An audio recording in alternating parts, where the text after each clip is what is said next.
O mês de setembro é um mês de muitos significados, onde muitas coisas Deus libera para o seu povo, Deus determina. E estamos com o Rabino Mário Moreno, que vai explicar um pouco para a gente sobre o significado da festa dos tabernáculos, na sua origem bíblica e na prática também, de acordo com os ensinos judaicos. Shalom, Lona, shalom aos amigos do Portal Guia-me. Na realidade, a festa de Sukkot, a festa dos tabernáculos, ela é chamada de Rehag, a festa, porque é a maior festa do calendário judaico. Ela é o ápice de todas as celebrações no judaísmo, até porque é a festa que está ligada com o final da colheita e com a volta do Messias. Então essa festa ela se reveste de um significado todo especial. Ela é feita no 7º mês, ela dura 7 dias e ela está recheada de setes nela, que está ligado à plenitude. Toda vez que a gente fala do 7, ele não está ligado à perfeição, como alguns acham, mas à plenitude. Então, algo que transborda, algo que já chega no seu ponto máximo. E a festa de Sukkot é o ponto máximo do calendário judaico. Então, essa festa, para nós, ela é muito importante, porque é a festa mais alegre que tem no calendário judaico. Inclusive, acontece algo bem interessante, que os rabinos em Israel, no último dia da festa, no dia de Simchat Torá, que é a alegria da Torá, eles saem às ruas com os sábios, com os rolos da Torá, eles dançam abraçados com os rolos da Torá. É uma coisa maravilhosa, uma coisa linda. E é uma festa que nós precisamos resgatar, porque ela tem tudo a ver com a volta do Messias, e nós precisamos compreender o significado profético dessa festa no que diz respeito a isso. É um tempo de alegria, é um tempo de celebração e é um tempo que se relaciona com a volta do Messias. E como a gente pode entender essa relação com a volta do Messias na festa de tabernáculo? Nós podemos entender da seguinte forma: está profetizado que o Messias voltaria numa festa de Sukkot.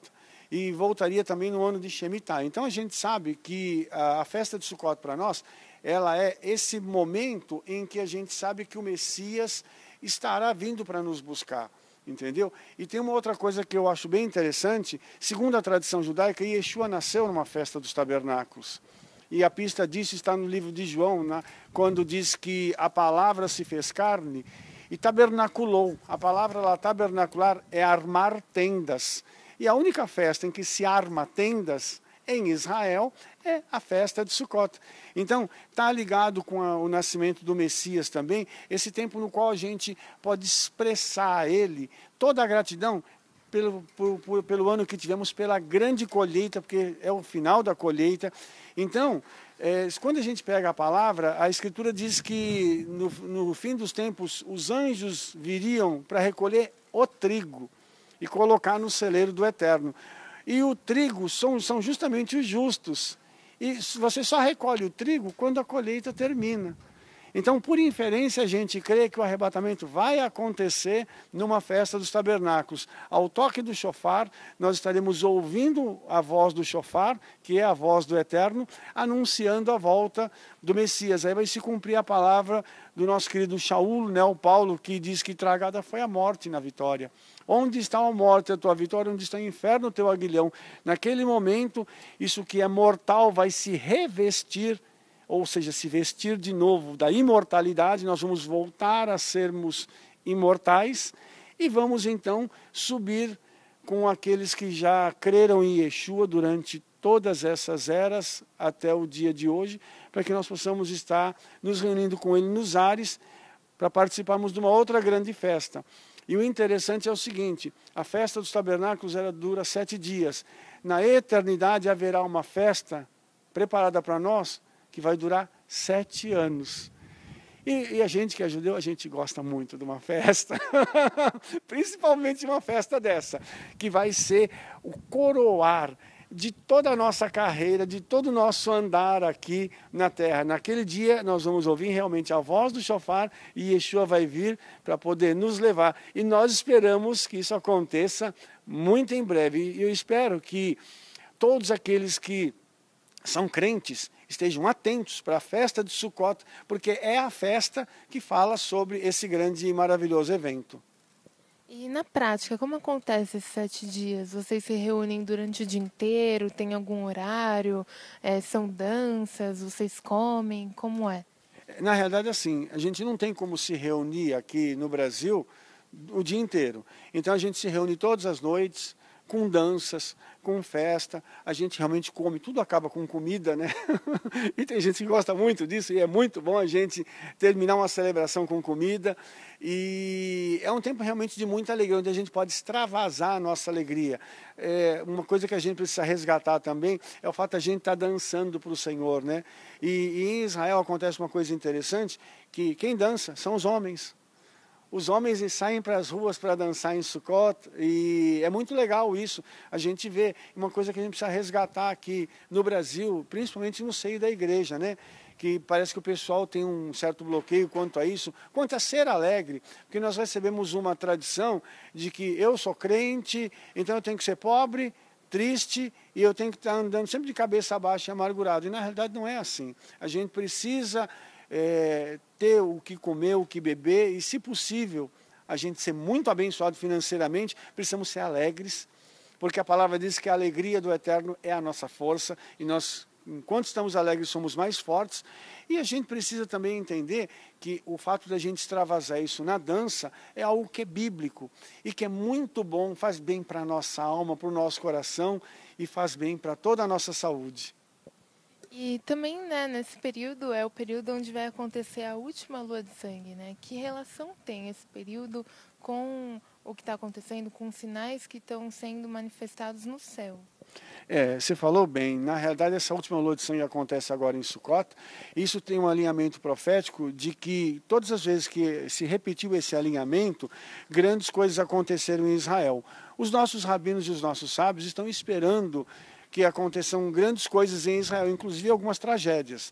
Por isso também, além de ser um tempo que a gente tem que se alegrar, tem que ser um tempo de vigilância, da gente orar por Israel, orar pelos nossos irmãos que lá estão, orar pelas coisas que podem acontecer, porque podem acontecer grandes tragédias que, se acontecem com Israel, elas vão espirrar na igreja, porque é um corpo só. Então, se acontece lá, vai acontecer conosco também. Por isso é fundamental a gente continuar orando por Israel, a gente continuar intercedendo pelos judeus que estão lá, até para que Yeshua possa se manifestar a eles na festa de Sukkot, entende? Então, é um período que a gente está preocupado de um lado e ansioso por outro, para a gente ver o que vai acontecer, o que o Eterno tem preparado para esses dias na festa de Sukkot em Israel, principalmente em Jerusalém, que é onde tudo acontece. Jerusalém é o centro do mundo, é o centro do universo, e é de lá que saem as melhores e as maiores coisas no reino do Espírito.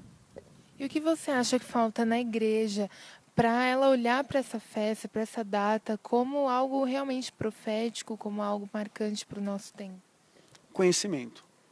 Eu resumiria isso numa palavra: conhecimento, porque a partir do momento que os líderes entenderem que há uma unção sendo derramada nessa festa, uma unção de redenção, uma unção abençoadora para a vida do nosso povo, eu acho que os nossos líderes vão aceitar isso e vão passar a fazer isso de forma natural, até porque eu não posso privar o meu povo da bênção do Eterno. Pelo contrário, eu preciso ser canal para essa bênção. E se os nossos líderes forem bem instruídos acerca disso, eles certamente vão entender e vão querer fazer da forma correta. Porque, infelizmente, tem muita gente fazendo da forma errada.